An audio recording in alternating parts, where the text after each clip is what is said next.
Mumbai attacks ہوئے تو اس نے نواز شریف سب سے پہلے بولا کہ وہ جو ایک لڑکا وہ کون سے گاؤں میں تھا پاکستان میں جدھر سے اٹیک ہو. اس نے کم باکر کو ایک انٹرویو دیا تھا اور اس نے اس انٹرویو میں بتا دیا کہ وہ پاکستان سے. یعنی پہلے ہی ایک بہت بڑا ایک پاکستان کے خلاف ایک مہم چلی ہوئی تھی اور خاص طور پہ آئی ایس آئی اور پاکستانی فوج کو ٹارگٹ کیا جا رہا تھا. یہی جب نواز شریف نے پہلے کہا یہ پھر نواز شریف سب سے ڈون لیگز کیا تھی کہ وہ جو لڑکا ڈون لیگز کے اندر نواز شریف اس کی گورنمنٹ باقاعدہ یہ کہتی ہے کہ جو دہشت گردی ہندوستان کے خلاف ہو رہی ہے اس میں پاکستان کی آئی ایس آئی ملوث ہے، پاکستان کی فوج. اور نریندر مودی بار بار پاکستان کے سپہ سالار جو تب تھے جنرل رحیل بار بار یہ کہتے تھے کہ وہ دہشت گرد ہے، دہشت گردوں کا سردار ہے. اور نواز شریف اس کو شادی پہ بلا رہا تھا اسی نریندر مودی کو جب کھاٹمانڈو کے اندر سارک کانفرنس ہوتی ہے تو برکا دت جو ان کی لیڈنگ جرنلسٹ ہیں وہ اپنی کتاب میں لکھتی ہے کہ چھپ کے سائٹ پہ نواز شریف نریندر مودی سے میٹنگ کر رہا تھا اور اس کو یہ کہہ رہا تھا کہ میں اپنی فوج سے مجھے بچائے، یعنی اپنی فوج سے ڈر کے. اب یہ وہ لوگ ہیں جو آج ہمیں کہہ رہے ہیں کہ ہم جناب غدار ہیں. ان لوگوں کے پیسے باہر پڑے ہیں، ان کی اربوں ڈالر باہر پڑے ہوئے ہیں، ان کی کرپشن جو یہاں سے پیسہ چوری کر کے لے کے گئے اس کے اوپر داستانیں لکھی ہوئی ہیں، بیرون ملک کتابوں میں مینشن ہے، بی بی سی کی ڈاکیومنٹری میں ان کی چوری کا مینشن ہے کہ یہاں سے چوری کر کے پیسہ باہر لے کے گئے. یہاں ان کے اوپر پتہ نہیں کتنے کرپشن کیسز ہیں. تو آج یہ بتایا جا رہا ہے کہ ہم اپنی فوج کے خلاف ہیں اور یہ اب محب وطن وہ پاکستانی بن گئے ہیں جو کہ آ کے ہمیں غدار کہہ رہے ہیں. دیکھیں یہ سازش اتنی خطرناک ہے کہ اگر ایک ملک کی سب سے بڑی جماعت کو اگر آپ اس کی فوج کے سامنے کھڑا کر دیں اور ان کے اندر اختلافات پیدا کر دیں، اس سے زیادہ ملک کو نقصان کوئی چیز نہیں پہنچا سکتی. میں 18 سال کا بھی نہیں تھا جب میں ایسٹ پاکستان میچ کھیلنے گیا، مجھے یاد ہے 1970 مارچ میں، اور میں میرا فرسٹ کزن تھے بریگیڈیئر شفیق، ان کے ساتھ ٹھہرا ہوا تھا. تب مجھے پتا چلا کہ وہ کتنی نفرت اپنی فوج کے اندر اور وہ بنگلہ دیش کی جو سب سے بڑی جماعت ہے اس کے اندر پھیل چکی تھی. اور اس کے بعد ہم سب جانتے ہیں کہ ہمارا ملک ٹوٹا. ہمیں پتہ ہے کہ ہمارا ملک جب آپ ایک سب سے بڑی جماعت اور فوج کے بیچ میں جو ہوا، یہ پاکستان کی تاریخ کا سب سے افسوسناک واقعہ کہ ہمارا ملک ٹوٹ گیا. آج وہی کوشش کی جا رہی ہے. ایک پارٹی ہے پاکستان کے اندر جو پوری فیڈرل لیول کے اوپر پارٹی ہے، سارے صوبوں کے اندر پارٹی ہے، سب سے بڑا ووٹ بینک اس پارٹی کا ہے. وہ پارٹی اوپر سے لے کے گلگت سے لے کے قبائلی علاقے سے لے کے کوئٹہ سے لے کے کراچی، سندھ، پنجاب، سارے ملک میں آج وہ سب سے بڑی پاکستان کی پارٹی ہے. اور یہ سازش کی جا رہی ہے، اور سازش وہ لوگ کر رہے ہیں جو اس بیرونی سازش کا حصہ ہیں، کولیبریٹرز ہیں اور وہ سازش کیوں کر رہے ہیں؟ اب میں بتاؤں ہوا کیا. پہلے ہماری گورنمنٹ گرائی گئی، انہوں نے سمجھا کہ ختم ہو جائے گا. یہاں جب گورنمنٹ جاتی ہے لوگ مٹھائیاں بانٹتے ہیں، وہ پبلک سڑکوں کے اوپر آ گئی. پھر ہم نے ایک پرامن احتجاج کرنا تھا 25 مئی کو. انہوں نے وہ یعنی عوام کے خلاف جو ظلم کیا ہے، یعنی کبھی اس ملک کی تاریخ میں ایسی حرکتیں نہیں ہوئی. 2-3 بجے لوگوں کے گھروں میں جا کے وہاں عورتوں نہ چادر نہ چار دیواری کی فکر، وہاں انہوں نے دہشت پھیلائی. کبھی ایسی دہشت نہیں پاکستان میں پھیلائی گئی جس طرح کی شیلنگ کی فیملیز پہ، لوگوں پہ. یعنی جو انہوں نے کر سکتے تھے وہ ظلم کیا، اور اس کے پیچھے ایک ہی سوچ تھی کہ اس کو کرش کر دو پارٹی کو. ان کے ممی ڈیڈی ٹائپ لوگ ہیں، یہ جب ہم پورا زور لگائیں گے ان کو ڈرائیں گے، یہ سارے گھروں میں بیٹھ جائیں گے. اس کے بعد آ گیا بائی الیکشن کمیشن پوری طرح ان کے ساتھ ملی ہوئی. اس نے ہر حربہ استعمال کیا ان کو جتانے کے لیے نون لیگ کو. ایڈمنسٹریشن ساری ان کے ساتھ ملی ہوئی. پوری انہوں نے کوشش کی وہ الیکشن, اور یہ ان کو پورا اعتماد تھا کہ وہ الیکشن جیت جائیں گے. اس طرح کی پبلک نکلی کہ پاکستان کی تاریخ میں کبھی بائی الیکشن کیا, جنرل الیکشن میں اس طرح پبلک نہیں نکلی, اور سارے جو منصوبے تھے ان کے فیل ہو گئے. اور یہ ساری جماعتوں نے مل کے الیکشن لڑا اور وائپ آؤٹ ہو گئی پنجاب سے. اس کے بعد اور خوف مزید آ گیا ان کو. اور اب یہ جو اب مرحلہ جس میں ہم اب آ رہے ہیں, یہ اب وہ مرحلہ ہے. اب یہ کیا کوشش کر رہے ہیں؟ پہلے تو یہ جو سارا پوری کیمپین کی ہوئی ہے کہ کسی طرح ہماری اور فوج کے بیچ میں ہماری لڑائی شروع ہو جائے. دوسری چیز کہ انہوں نے اب پورا پلان بنایا ہوا ہے کہ ہمیں پارٹی کو توڑنے کا. پلان کا سب سے پہلی چیز آپ کے سامنے آ گیا الیکشن کمیشن نے, جو یہ فورن فنڈنگ کیس ہے. اب فورن فنڈنگ کیس کے اندر کچھ بھی نہیں ہے. یہ صرف یہ کہنے کی کوشش کر رہے ہیں کہ بیرون ملک پاکستانی جب وہ پیسہ بھیجتے ہیں تو وہ فورن فنڈنگ ہے. وہ پارٹی جس کی پاکستان کی تاریخ میں پہلی دفعہ جس نے ایک باقاعدہ پولیٹیکل فنڈ ریزنگ کی ہے, جس کا کوئی اس ملک کے اندر کوئی نہ کبھی کسی نے پہلے کی, اور نہ یہ وہ پارٹیز جن کے سربراہوں کو لوگ کرپٹ سمجھتے ہیں وہ کبھی فنڈ ریزنگ نہیں کر سکتی. تو وہ پارٹی جس نے پولیٹیکل فنڈ ریزنگ کی, جس پارٹی نے باقاعدہ 40,000 ڈونرز کے نام دیے ہوئے 2012 میں, 40,000 لوگ, وہ لوگ خود کال کر کے کہتے ہیں کہ ہاں ہم ڈونر ہیں. ان میں سے کئی لوگوں کو انہوں نے بتا دیا کہ جی کوئی فورن نیشنل وغیرہ, جو ان کو کئی پاکستانیوں کو بنا دیا کہ جی یہ تو غیر ملکی ہے. وہ پارٹی جس نے فنڈ ریزنگ کی, جس کی ساری آڈٹ رپورٹس ہیں, جس کی ایک ایک چیز ہمارے سامنے ہم نے ان کو الیکشن کمیشن کو دی ہے, اس پارٹی کے اوپر سارا نزلہ گر رہا ہے. اور میں بار بار کہتا جا رہا ہوں کہ ہم 4-5 سال سے کہہ رہے ہیں, بلکہ عدالت بھی کہہ ان کو بیٹھی ہے کہ ان پارٹیز کی اکٹھی, اگر آپ نے آڈٹ کرنا ہے فنڈ ریزنگ تو اکٹھی کریں. میں صرف اس لیے کہہ رہا تھا, میں کیوں چاہتا ہوں کہ اکٹھی ہو, کیونکہ مجھے پتا ہے ہم نے کیسا پیسہ اکٹھا کیا ہے. مجھے پتا ہے کہ ہم نے کیونکہ لوگوں نے ہمیں پیسے دیے ہوئے تھے, ہم نے اپنی ساری آڈٹ رپورٹس, پوری ہماری بکس تیار ہے. مجھے اتنا بھی پتا ہے کہ ان دو پارٹیز کے پاس کچھ بھی نہیں ہے, نہ ان کے پاس کسی نے ان کو پیسے دیے آج تک, نہ کوئی پیسے دے گا ان کو, نہ ان کے پاس کوئی آڈٹ رپورٹس ہے, نہ ان کے پاس کوئی بکس ہیں, نہ ان کے پاس کوئی ڈونر بیس ہے. یعنی کدھر سے پیسہ آیا ان کے پاس؟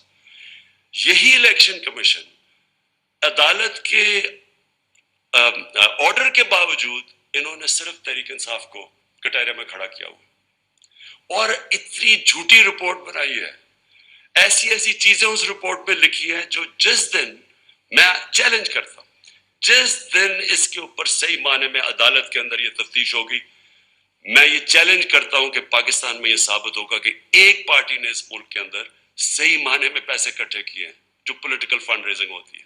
اور الیکشن کمیشن ان کے ساتھ مل کے کیا کوشش کر رہی ہے, وہ اس پارٹی کو جس نے سارے ایک ریکارڈز کر کے اور ساری پولیٹیکل فنڈ ریزنگ جو ہوتی ہے ساری دنیا میں وہ کی ہے, اس کو کوشش کر رہے ہیں بین کرنے کی.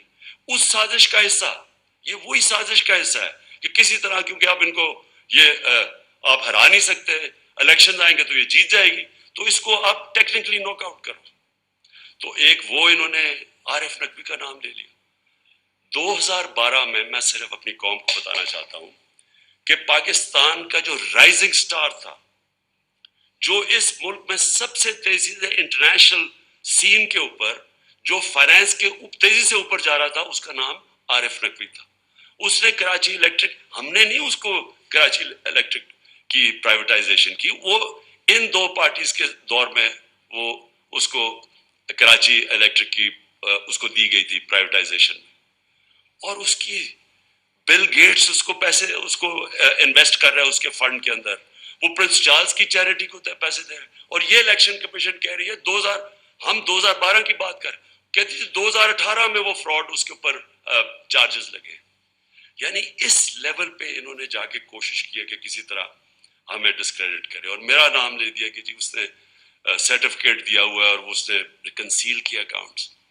میں آج آپ کو پھر سے کہہ دوں کہ سرٹیفکیٹ دینا ہمیشہ جب آپ سرٹیفائی کرتے ہیں وہ ایک پروسیس سے آپ کے پاس پہنچتی ہے. میں بکس نہیں پڑھ کے سرٹیفائی کرتا. وہ پہلے شروع ہوتا ہے نیچے سے, ہماری فائنانس ڈپارٹمنٹ کرتی ہے, وہ پھر بیٹھتی ہے آڈیٹرز کے ساتھ, ان کے ساتھ کتابیں ریکنسائل کرتی ہے, وہ پھر جاتی ہے پارٹی کی مینجمنٹ کمیٹی میں, وہ مینجمنٹ کمیٹی جب کلیئر کرتی ہے تو میرے پاس آتی ہے, تو میں دستخط ان کے کہنے پہ کہتا ہوں to the best of my ability. میں سرٹیفائی, میں نے وہ کتابیں نہیں دیکھی ہوتی. جبکہ میں اپنے جو اثاثے ڈکلیئر کرتا ہوں تو وہ میں ایفیڈیوٹ دیتا ہوں کیونکہ میں دیکھ کے کرتا ہوں.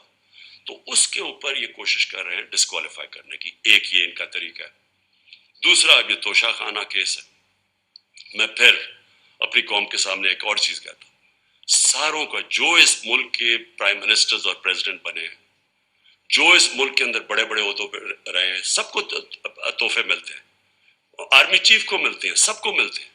ساروں کو انویسٹیگیٹ کریں کہ کیا لیگلی جو بھی انہوں نے کام کیا ہے قانون کے دائرے میں کیا ہے یا کوئی چیز غیر قانونی کی ہے. میں آج پھر آپ کو کہتا ہوں جس دن یہ ہوگا ساری چیزیں میں نے قانون کے بیچ میں کی ہیں, اور مجھے پتا ہے کہ کن کو انہوں نے قانون کے دائرے میں نہیں رہ کے کی. آصف زرداری نے 3 گاڑیاں لی ہیں وہاں سے توشہ خانہ سے, جو کہ آپ نہیں لے سکتے. مجھے بھی ایک گاڑی ملی تھی, آپ گاڑی توشہ خانہ سے نہیں نکال سکتے. آصف زرداری نے 3 مہنگی گاڑیاں اور نواز شریف نے 1 لی ہے, اور یہ بالکل غیر قانونی ہے. تو میں یہ چاہتا ہوں کہ اس کے اوپر بھی آئے. یہ 2 چیزیں کوشش کر رہے ہیں مجھے ڈسکوالیفائی کرنے کی, اور یہ تیسری بھی چیز کر رہے ہیں, اور جس کی اب آپ کے سامنے یہ آنے والا ہے, اب یہ فیز آنے والا ہے. اب ان کی کوشش یہ ہے کہ کسی طرح عمران خان کی کردار کشی کی جائے, کیونکہ ایک طریقہ پارٹی کو ختم کرنے کا یا پارٹی کو ڈسکوالیفائی کرو وہ مشکل ہے. دوسرا ہے کہ عمران خان کے اوپر کردار کشی کرو اور کسی نہ کسی طرح پھنساؤ کسی کیس میں. اور کردار کشی کے لیے ان کو پتہ ہے کہ کون سے میڈیا ہاؤسز ان کے ساتھ پوری طرح تعاون کریں گے, اور جن کو ان کو شک تھا, یہ جو ARY کے اوپر انہوں نے ایکشن لیا ہے, مجھے یہ اسی پلان کا حصہ ہے کہ کوئی چینل جو میرا موقف رکھے گی اس کو بند کر دو, یوٹیوبر جو میرا موقف رکھیں گے ان کے منہ بند کر دو, خوف اتنا پھیلا دو کہ کوئی میرا موقف ہی نہ رکھے. اور وہ جو چینلز ہیں جو کہ جن کے اوپر ہمیں پتہ ہے کہ پیسہ چلتا ہے, اور ان کو پوری طرح میری کردار کشی پہ استعمال کیا جائے. اور یہ ان کا پلان ہے. اب یہ پلان شروع ہو رہا ہے, یہ جو ARY سے ہوا ہے یہ اس پلان کا حصہ ہے. اور یہ ابھی یوٹیوبرز پہ آئیں گے, ابھی یہ سوشل میڈیا کے اوپر آئیں گے, کوشش کریں گے کہ پورا منہ بند کر دیا جائے اور پوری طرح ایک عمران خان کو پبلک کے اندر ذلیل کیا جائے. میں پھر اپنی قوم کے سامنے کہتا ہوں کہ دیکھیں, میرا یہ مان ہے کہ عزت صرف اللہ دیتا ہے, اور اللہ کی اجازت کے بغیر کوئی کسی کو ذلیل نہیں کر سکتا. تھوڑی دیر کے لیے آپ سب کو پاگل بنا سکتے ہیں, آج تک کوئی بھی ایسا پیدا نہیں ہوا جو سارا وقت سب کو پاگل بنا لے.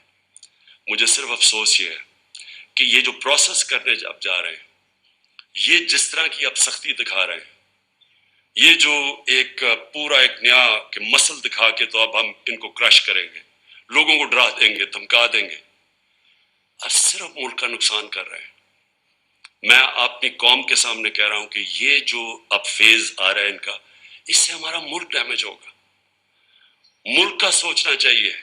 یہ صرف ذاتی مفادات کے اوپر اور بیرونی جو چاہتے ہیں, جو وہ چاہتے کیا بیرونی, کیا جنہوں نے ہماری گورنمنٹ کرائی, کیا وہ چاہتے ہیں مضبوط پاکستان؟ کیا وہ چاہتے ہیں کہ پاکستان ایک ملک بنے جو اپنے پیر پہ کھڑا ہو جائے؟ کیا وہ نہیں چاہتے کہ پاکستان لائف سپورٹ مشین پہ رہے, تھوڑے تھوڑے پیسے دیتے رہو ان کی؟ اور یہ مجھے نہیں پتا کہ پاکستان کی ایئر سپیس استعمال ہوئی ہے یا نہیں, لیکن بیرونی اخبار, ویسٹرن اخبار آپ پڑھیں تو وہ سارے کہہ رہے ہیں کہ کوئی ڈیل ہوئی ہے پاکستان کے اوپر سے, وہ ڈرون جا کے اس نے افغانستان میں یہ ڈرون اٹیک کیا. اگر ہم یہ کر رہے ہیں کہ جی تھوڑے سے پیسے مل جائیں گے اسے, میں پھر اپنی قوم کو کہنا چاہتا ہوں, دیکھیں ہم نے 80 کی دہائی میں پوری مدد کی, ٹھیک ہے اس وقت مجاہد تھے ہم, ہمارے ہمسائے ملک پہ کسی کا دوسرے ملک کا قبضہ تھا, لیکن ہم استعمال ہوئے. جیسے ہی وہ وہاں سے قبضہ ہٹا تو ہمارے اوپر سینکشنز لگ گئی تھی.